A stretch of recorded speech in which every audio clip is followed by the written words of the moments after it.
सभी लोगों का शिव शक्ति चैनल में स्वागत है। मैं हूं कल्पना गुप्ता और आज के मुख्य समाचार इस प्रकार से हैं।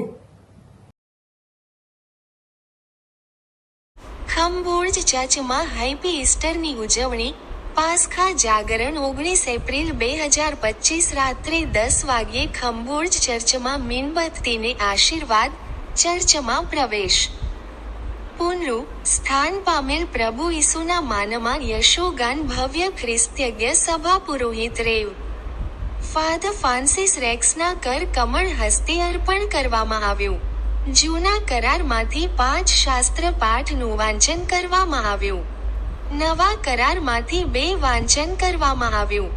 પવિત્ર પાણીનો છંટકાવ આશીર્વાદ બાદ રાત્રે બપોર વાગે સજીવન થયેલા પ્રભુ ઈસુના માનમાં શુભેચ્છા પાઠવવામાં આવી. Happy Easter. કણભયપુરાના સ્ટીવભાઈ દ્વારા કેકનું વિતરણ કરવામાં આવ્યું. નાની મોટી સેવા આપનાર દરેકનો આભાર. ખાસ ફાધર જોન પીટર તથા સિસ્ટર શેરોનનો આભાર ફાધર ફ્રાન્સિસ રેક્સ દ્વારા વ્યક્ત કરવામાં આવ્યો. કેક વિતરણની અંદર મદદરૂપ બનતા પેરિસ કાઉન્સિલના ઉપપ્રમુખ ડો. શૈલેષ વાણિયા શૈલ તથા યુવાનો મદદરૂપ બન્યા. ગરબાની મજા માણી. આ ધાર્મિક વિધિમાં મોટી સંખ્યામાં ભક્તો ઉપસ્થિત રહ્યા.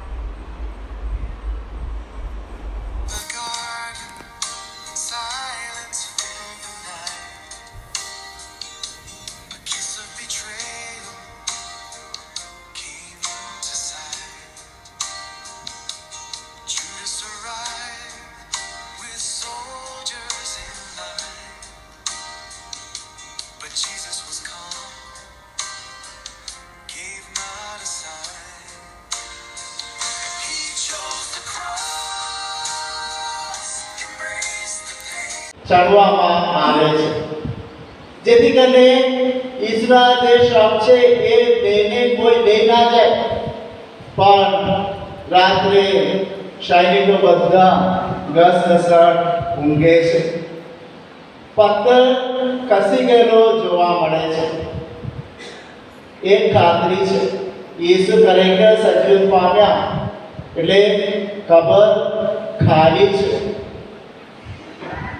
ક્રિસ્મા માનવાના ભાઈ અને બહેનો, આપણે 3 બાબતો પર આજે માન્યચિંતન કરીએ. સજીવ થયેલા ઈસુનો અનુભવ અને સજીવ થયેલા ઈસુ પર શ્રદ્ધા, છેલ્લે પુનરુત્થાનનો સંદેશ ફેલાવો. કેવી રીતે આપણે સજીવન પામેલા ઈસુનો અનુભવ આપણે કેવી રીતે મળશે? મગદલા મરિયમને મળે છે અને મગદલા મરિયમ આવીને પીતર અને યોહાને કહે છે. તેઓ પણ કબરે જાય છે